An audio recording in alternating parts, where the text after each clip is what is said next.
afternoon, I'm Mai Rodriguez. Today on Newsfeed at noon, the Philippines' inflation rate steady at 2.9% in January. In a shock announcement, President Donald Trump says the U.S. will take control of the Gaza Strip.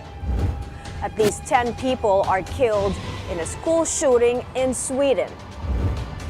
Luka Dončić formally unveiled as the newest star of the LA Lakers. And a look at the trailer for the MCU's latest offering, Fantastic Four: First Steps.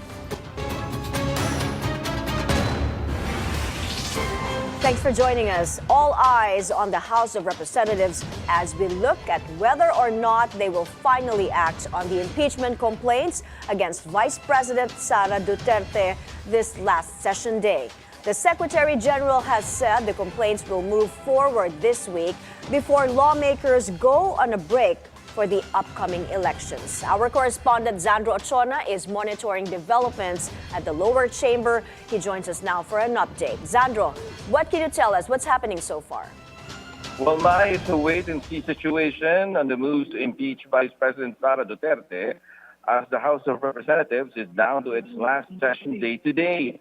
Endorsers and complainants arrive here at the Batasan Complex for another event, a necrological service at the House plenary for Albay Representative Edsel Lagman.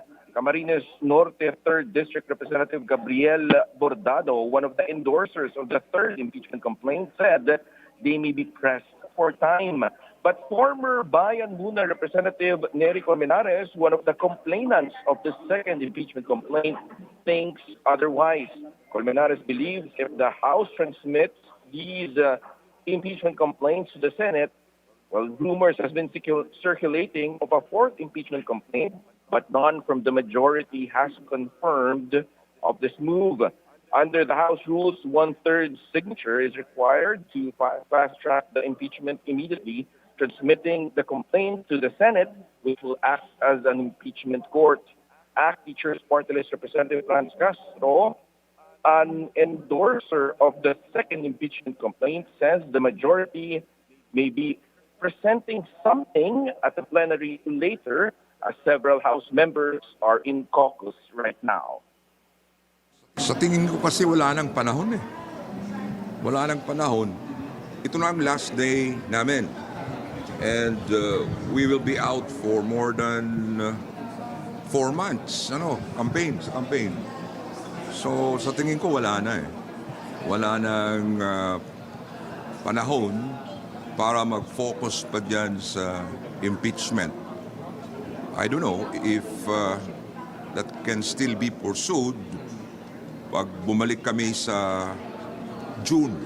Kahit na i-hear ng Senado after election yung impeachment complaint, may poder ang Senado sa ilalim ng konstitusyon hanggang June 30 of 2025. Kaya nilang tapusin yun kahit isang ground lang ang itry nila at ma-convict in one ground. You only need one ground to convict. Parang naghahanda yata ang majority doon sa ipipresent mamaya about impeachment. So I have to verify pa nga kung ano yung impeachment complaint na yon. Is it 1, 2, 1? Bilyonaryo kayo? Or 4? Tama. May at 1 p.m., all endorsers and complainants will be holding a mass and a vigil afterwards to help convince House members to act on the impeachment complaint. Should be a busy day there at the House of Representatives. As we know, 3 impeachment complaints filed against the Vice President. Tell us about the atmosphere there. What's it like at the moment? Well, there are several events happening simultaneously here at the House of Representatives. Honor guards are here at the lobby waiting for the remains of Representative Edsel Lagman, while other members of the majority are seemingly having a caucus right now. And we've been getting reports that the required number of 103 signatures might be achieved if indeed it's true that the majority is brewing up a fourth impeachment complaint. Thank you for that report, Xandro Ochona. Keep us posted. Solicitor General Menardo Guevara strongly defending PhilHealth's return of excess funds to the National Treasury. Guevara told the Supreme Court there was no dark or sinister plan behind the move.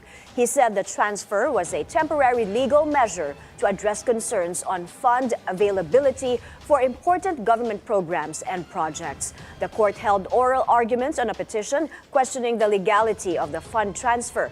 60 billion pesos in unutilized budget were already returned to the Treasury, while nearly 30 billion remains with PhilHealth. Oral arguments will resume on February 25. In other news, the Philippines' inflation rate steady at 2.9% in January. That's within the government's target range of 2 to 4%. Let's bring in our correspondent, Sujin Kim, for more details. Sujin. In the Philippines remained at 2.9% in January 2025, unchanged from December 2024. Core inflation, which excludes volatile food and fuel prices, slowed to 2.6% from 2.8% in December 2024. Food and non-alcoholic beverages had the biggest impact, recording 3.8% inflation, accounting for more than 50% of total inflation. Tomatoes saw a 155.7% price surge. Pork and poultry prices rose by 8.4%. Fish and seafood prices recorded 3.3% inflation, with higher prices of tilapia, dilis, and galunggong. Meanwhile, commodity groups with slower price increases include housing, water, electricity, gas, and other fuels, with 2.2% inflation. Personal care items and services also saw slower price increases, including nail polish and hair dressing. Rice prices dropped by 2.3% year-on-year, now trading between 48 to 64 pesos. Sugar, confectionery, and desserts also saw a 2.3% drop, while corn prices increased at a slower pace, recording 3.6% inflation. Chief Economic Planner Arsenio Balisacan reinforces the call of the President to achieve the annual and medium-term targets, even reiterating that reducing food inflation remains one of the government's most pressing priorities. The government is implementing interventions to mitigate the impact of La Niña, such as construction of water management systems and provision of diversified farming systems. The DA has also been ramping up their vaccination campaigns to counter African swine fever, with efforts to secure 300 million pesos to fund the vaccine beginning March. Meanwhile, the Bangko Sentral says the rice tariff reduction and negative base effects can support this inflation, but that upside risks such as transport fares and electricity rates continue to bog down the outlook. And those are the latest updates for now. Back to you, Mai. Thank you, Sujin Kim there reporting. Drivers of four-wheeled vehicles could eventually be asked to pay a fee to pass through EDSA. Interior Secretary John Vic Remulla says they're studying implementing such a policy to encourage vehicle owners to use public transportation. Remulla adds the plan was discussed during a meeting with President Bongbong Marcos on Tuesday regarding traffic management. Remulla clarifies the measure will only be put in place once a comprehensive traffic plan for EDSA has been fully implemented. The Philippine Coast Guard manages to drive away 2 Chinese vehicles or vessels lingering in the country's exclusive economic zone. This comes as Manila and Washington hold new military exercises in the West Philippine Sea. Francis Falve reports. Fighter jets from the Philippine and the U.S. Air Forces soared high through the skies over Bajo de Masinloc or Scarborough Shoal and other parts of the West Philippine Sea Tuesday afternoon. This was part of a joint bomber exercise, which also include air patrols and air intercept training. This exercise is a crucial step in enhancing our interoperability, improving air domain awareness and agile combat employment, and supporting our shared bilateral air objectives. Specifically, this activity will involve 2 Philippine Air Force FA-50 aircraft and 2 US B-1 aircraft.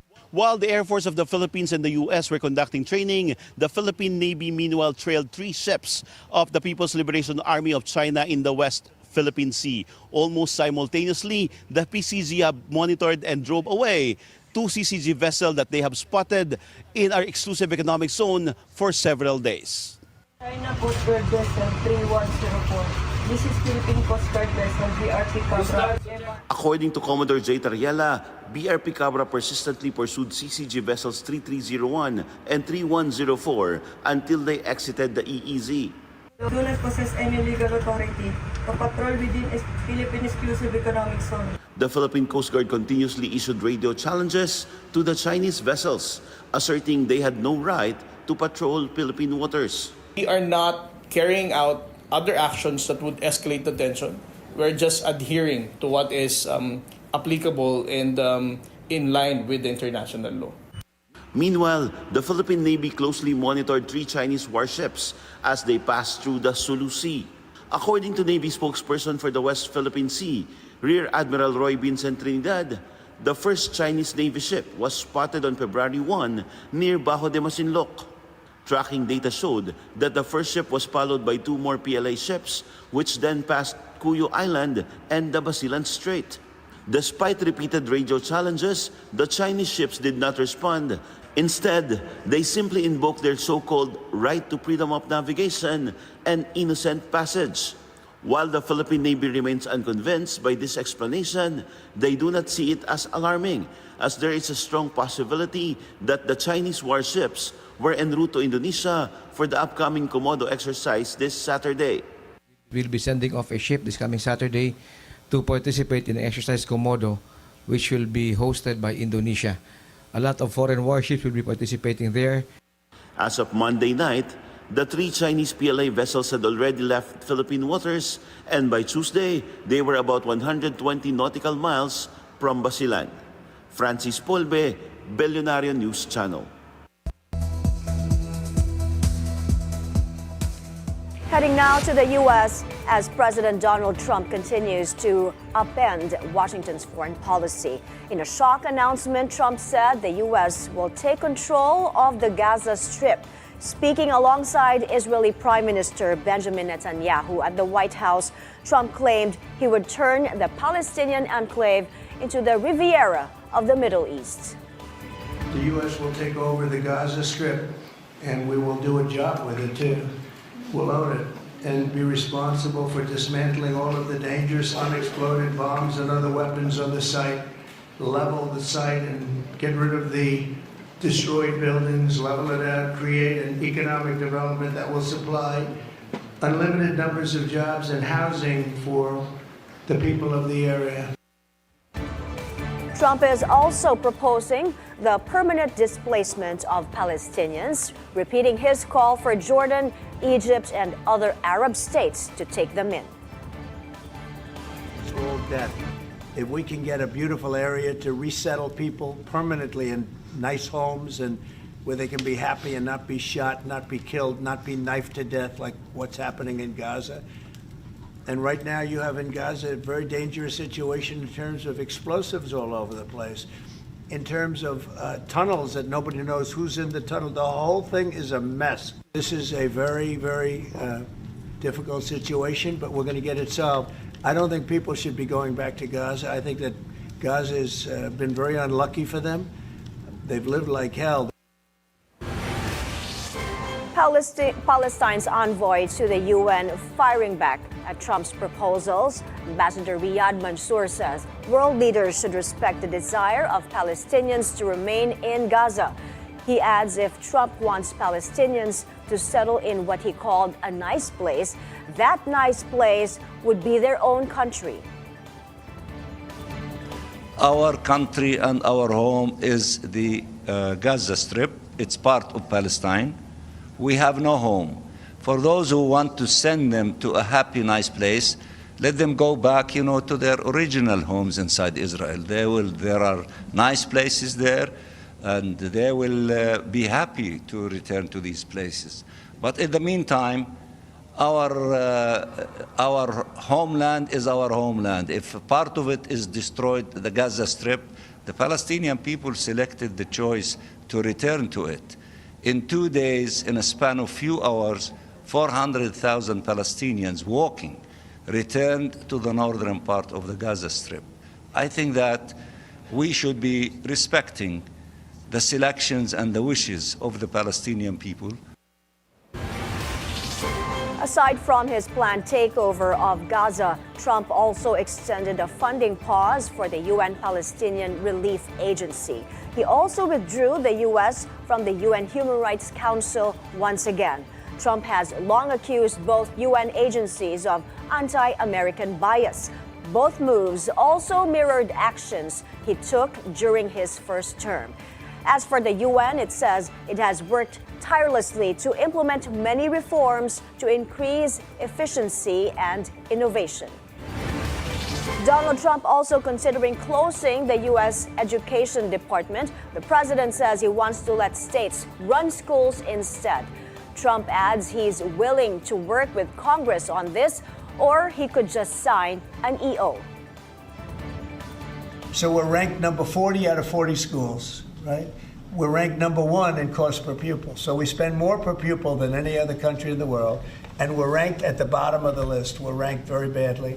Look, if I could give the schools back to Iowa and Idaho and Indiana and all these places that run properly, there's many of them. I think, so if you look at the list, Denmark, Sweden, Norway, believe it or not, China's doing very well on that list, a list of well-educated, where they run their school system well. You have a lot of countries, not surprising names.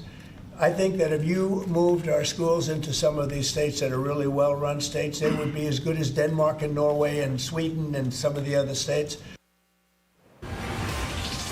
The star-studded Fire Aid benefit concerts have brought in more than $100 million for relief and rebuilding efforts in Los Angeles.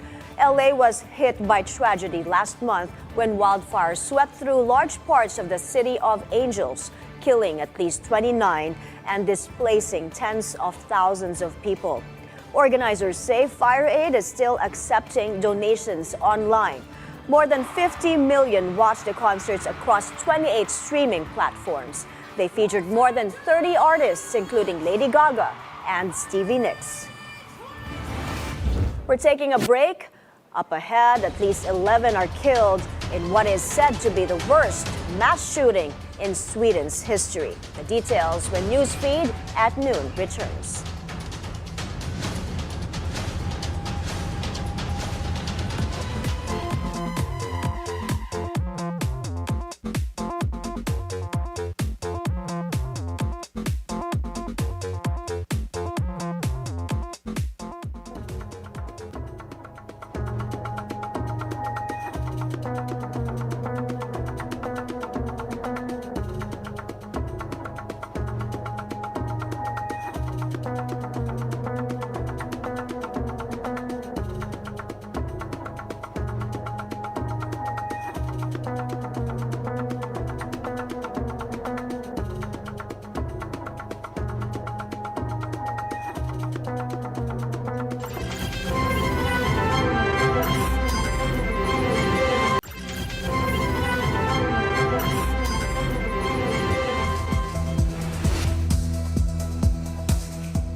We're back on Newsfeed at noon. Tragedy in Sweden.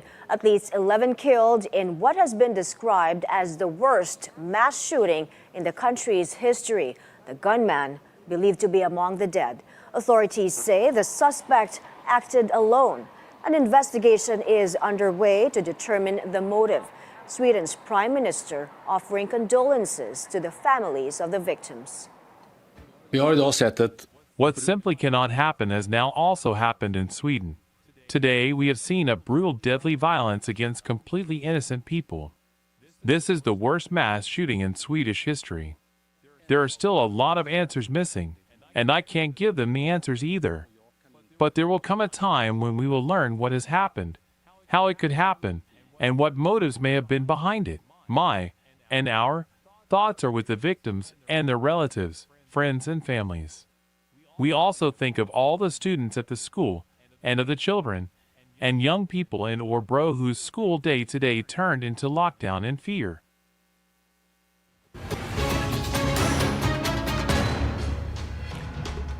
Senators are discussing a bill proposing Sulu's inclusion in the Bangsamoro Autonomous Region in Muslim Mindanao. Agatha Gregorio is monitoring the inquiry and she joins us live from the Senate for details. Agatha, go ahead. Mai, the governor of Sulu, insists it does not need to be a part of the Bangsamoro Autonomous Region in Muslim Mindanao. Governor Sakurtan says the matter is merely a choice between money and dignity. Senator Mig Zubiri, who is pushing for inclusion, noted Sulu will no longer be covered by the 80 billion peso block grant for BARM if it remains excluded. Zubiri adds an estimated 5,000 to 6,000 employees in Sulu are paid for by the BARM government. Batan says they are thriving as a province separate from BARM, noting a 16.3 poverty incidence, while most other provinces in BARM are at 30 or 40%. The inclusion is one of the proposed amendments to the Bangsamoro Organic Law after the Supreme Court ruled the province is not part of BARM. In January 2019, Sulu rejected the Bangsamoro Organic Law with over 160,000 no votes. During the hearing, Ejercito said he hopes the Bangsamoro Organic Law would be the instrument for lasting peace in Mindanao, adding that conflict for years has been due to a lack of opportunities. Mai? Agatha, the Senate and House recently agreed to postpone the Bangsamoro elections by 5 months. Now, how would Sulu's possible inclusion affect this? Well, Mai, Ejercito previously said it is possible for the first BARM elections to be delayed even further. But Ejercito said he would support this as he does not want anyone to be left out in the polls. Back to you, Mai. Thank you, Agatha Gregorio, reporting live from the Senate. The Philippine government ended 2024 with an outstanding debt of more than 16 trillion pesos. That's nearly 10% higher than the 14.62 trillion recorded in 2023. Month on month, though, the debt level inched down by 0.2%.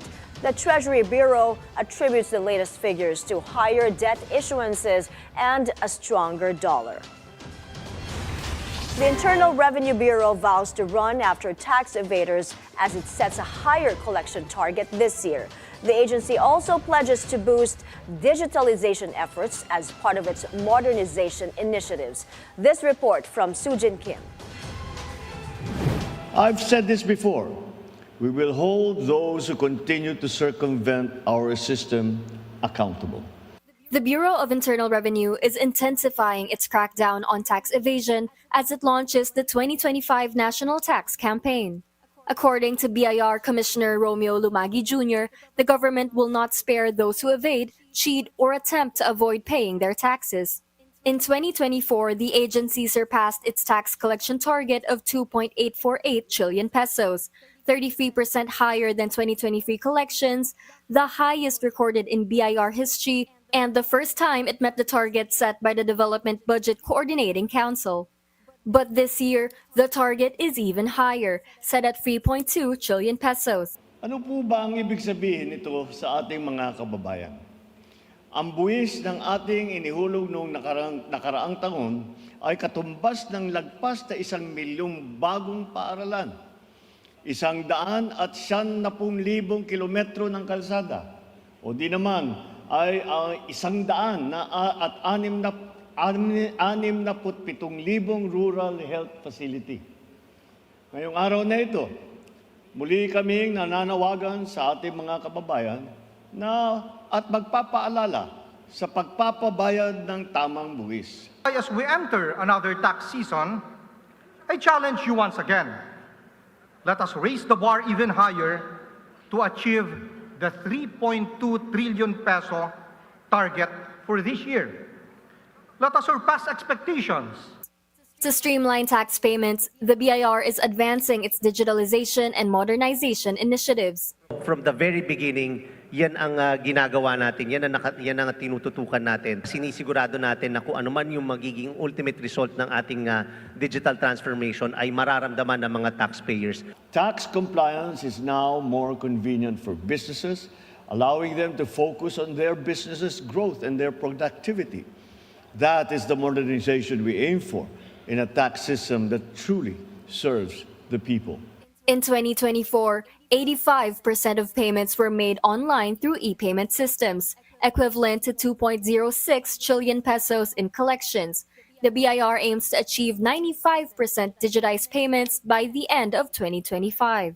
By 2026, tapos po yan, na-roll out na po natin ang mga majority ng ating tax modernization at full implementation dapat by the time na 2027, fully implemented na po ito lahat para bago po matapos ang termino ng ating mahal na Pangulo.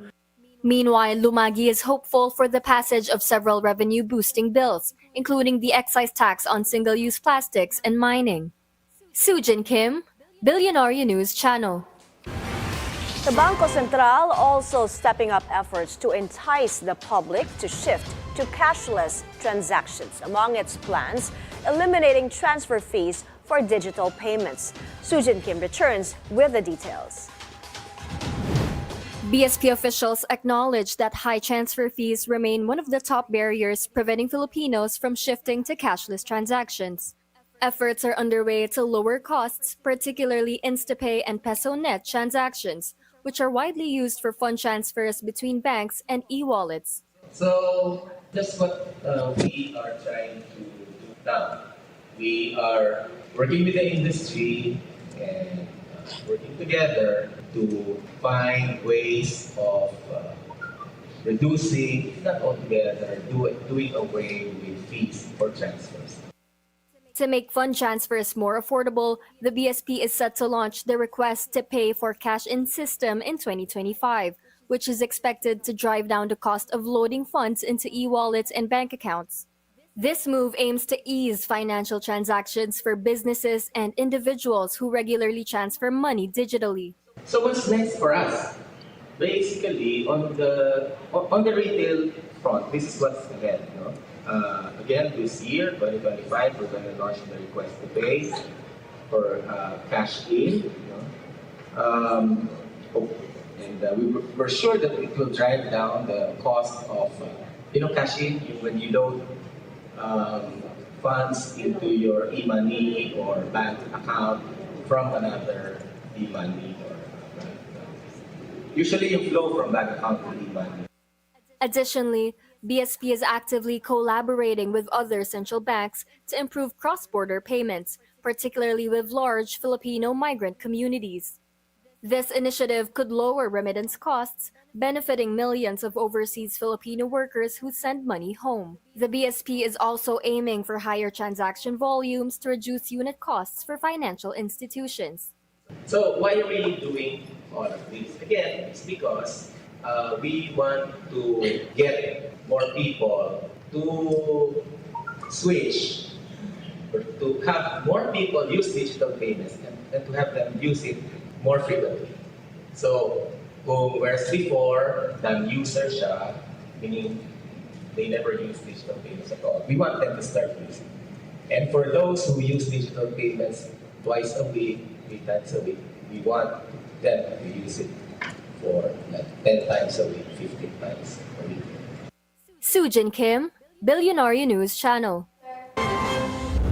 Up ahead, talk about a unique gastronomic experience. A bus firm in Dubai lets customers enjoy some fine dining while sightseeing. That and more when Newsfeed at Noon returns.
We're back on Newsfeed at noon. Again, the headlines. The Philippines' inflation rate steady at 2.9% in January. President Donald Trump says the U.S. will take control of the Gaza Strip. At least 11 people are killed in a shooting or school shooting in Sweden. Luka Dončić formally unveiled as the newest star of the Los Angeles Lakers. And a look at the trailer for the MCU's latest offering, Fantastic Four: First Steps. Filipino cuisine is sparking conversations once again on the global scene. The question now is, are we ready for our first Michelin star? As Marie Lozano tells us, Michelin inspectors may soon arrive in the country. A Michelin star is like the culinary world's Olympic gold, transforming a hidden gem into a global destination. It's the ultimate stamp of excellence, drawing in foodies from across the world and turning chefs into stars. Kasama in Chicago made history as the first Filipino restaurant to earn a Michelin star. In New York, Tadhana by Filipino chef Francis Tariga received a spot in the Michelin Guide. With Filipino cuisine earning global recognition, it begs the question, isn't it time for a homegrown restaurant in the Philippines to finally get a Michelin star? Although the Michelin Guide has not officially announced an expansion into the Philippines, recent discussions in the culinary community suggest that a Michelin inspector may be evaluating restaurants in the Philippines. Industry insider JC Calles-Law, the founder of Fine Dining Club PH, an online community with 30,000 active culinary enthusiasts, says these are exciting times for the dining scene in the country. How are chefs reacting? Have you talked to them ever since it started circulating? What are they telling you? I think the chefs are very, very excited. And at the same time, of course, nervous because Michelin inspectors are anonymous. So some of them would tell me like, I think they already visited or maybe I've heard that they'll be visiting around this month. So we need to be very prepared in terms of our food and of our service. According to JC, bringing in the Michelin is a major investment and often comes with support from the government or the private sector. I feel that we're ready. The only one who's not having that Michelin Guide is Philippines and Indonesia. Chef Ray Arizo of Mrs. Saldo brings a unique perspective, having trained under Michelin-starred chef Gagan Anand in Bangkok. I think it's about time. There are so many creative chefs out there, but not enough like platform for fine dining or to be more creative. Now it's great. It's high time for somebody like Michelin to come and assess the dining scene. Having worked in Gagan, but also visiting a lot of restaurants who were awarded stars, right? Sometimes, having a fantastic tasting menu is not even enough. Meaning it has to be well-rounded. The service has to be super top-notch, even down to the wine pairing. Because again, it's beyond the food. Both JC and Chef Rhea believe the Philippines is ready for a Michelin Guide. They even boldly predicted restaurants that they think are worthy of a Michelin star. Of course, I'd like Toyo Eatery to be there. They're championing Filipino cuisine tasting menu. Gallery by Chele. Filipino-inspired like Hapag or Metiz. Even Helm by Josh Boutwood. I think they're all worthy to have that one Michelin star. I guess a well-rounded experience, that would be Antonio's for me. There's also Sala by Chef Colin McKay. For the new ones, I would say there's also, I'm a big fan of Helm, of Chef Josh Boutwood. Also Hapag of 30 and Nav and Erin Recto, their song. Another one would be Gallery by Challenge. Okay, I would lie if I say that I don't want a star. So I'm just speaking for myself. But now knowing that they're here, now I want to take a look at our service sequence, our service, our wine program. It's very hard to raise your own seat. With so many contenders, the possibility of the first Michelin star in the Philippines could transform the local dining scene, placing it on the map as the global culinary destination. But the decision rests with Michelin. After all, Michelin is known for anonymity, making the prospect of a Michelin star both mysterious and exciting. As we wait for the verdict, one thing's for sure: the Philippines' culinary scene continues to gear up for the world to see. Marie Lozano, Bilyonaryo News Channel. Over now to Dubai, where a double-decker bus company is letting its customers enjoy some high-end culinary delights while on the go. Bustronomy combines fine dining with sightseeing, offering an experience that feeds the eyes as much as the palate. It's the first of its kind in the Emirates and was brought in by a Lebanese businesswoman. I also have a tourist company in Beirut. This project, Bustronomy, was supposed to see the light in Beirut in 2024. But because of the conflicts and the political situation, Gaza war, I moved here to Dubai. Why Dubai? Because Dubai is a city of innovation, and also because it is a main destination for tourists worldwide. Millions of tourists visit Dubai every year. The bus is incredible. It's really nice. It's really beautiful, really cozy, and also everything. I mean, I think the route, the tour, you're going to see, the main attractions in Dubai, which is really great. Normally the traffic in Dubai could be a little bit challenging. So being in this kind of really relaxed environment with music, great food, beverage, and also during the tour you could see the main attractions, read information about the attractions, hear a little bit about the history, which I think is really great. We're taking another breather up ahead. Marvel's first family is back. A look at the trailer for the Fantastic Four: First Steps after the break. Stay with us.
You're back on Newsfeed at noon. An update on a major developing story. We are monitoring today whether or not the House of Representatives will impeach Vice President Sara Duterte this last session day. At least 150 lawmakers have reportedly signaled support for her ouster. Under House rules, 153 or more than one-third of members are needed to fast-track the impeachment and transmit a complaint to the Senate. The Vice President is facing 3 impeachment bids. We'll give you further details on this breaking news as they become available. In sports now, hoop fans are still processing the NBA mega trade that rocked the world of sports. No matter what stage of shock you're in, it's real, it happened. The Los Angeles Lakers on Tuesday formally introduced Luka Dončić as its newest player. After 7 seasons in Dallas, Luka is starting a brand new chapter in Hollywood. In a press conference, Doncic admitted he was shocked as anyone by the blockbuster trade over the weekend.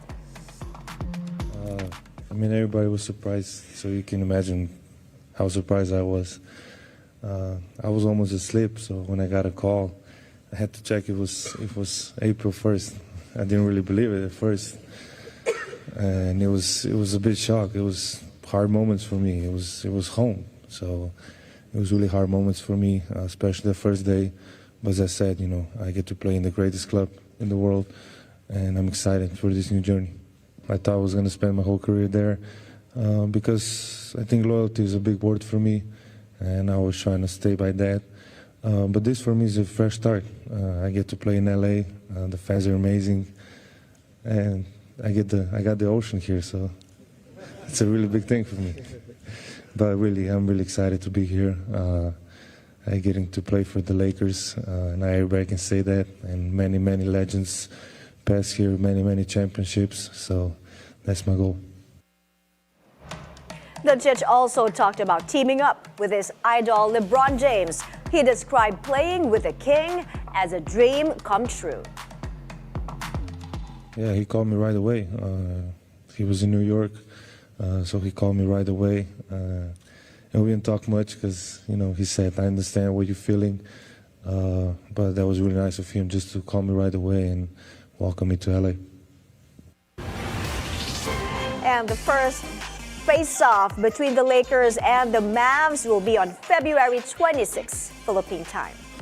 And before we go, we finally get a look at the latest cinematic iteration of Marvel's First Family. The first trailer for the Fantastic Four First Steps has been released, officially marking the group's MCU debut.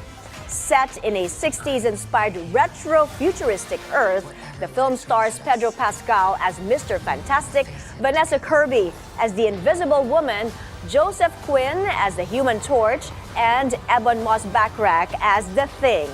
The Fantastic Four First Steps is set to hit cinemas in July. Here's the full trailer. Welcome to the Baxter Building. We make a point to do family dinner every week. Sunday at 7, on the dot, no matter what. We're all here. Herbie, how's that sauce coming? Yeah, I'll be the judge of that. Okay. Okay, is this guy good or what? I want to add a couple cloves of garlic. Not because it's not delicious, I just want to add a little bit of zip, okay? T-5. Before we went up the first time, you couldn't turn invisible. Ben wasn't a rock. The best pilot in the world right here. Yeah. Best looking, he means. And Johnny never caught fire. Ben has always been a rock. Johnny is Johnny. Hi. And I am right here. Whatever life throws at us, we'll face it together.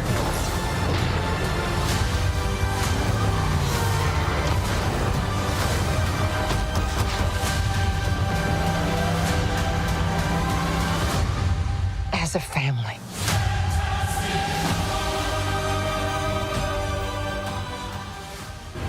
Looking fantastic. And those are the news this hour. I'm Mai Rodriguez. Keep it here on the Bilyonaryo News Channel. Good afternoon.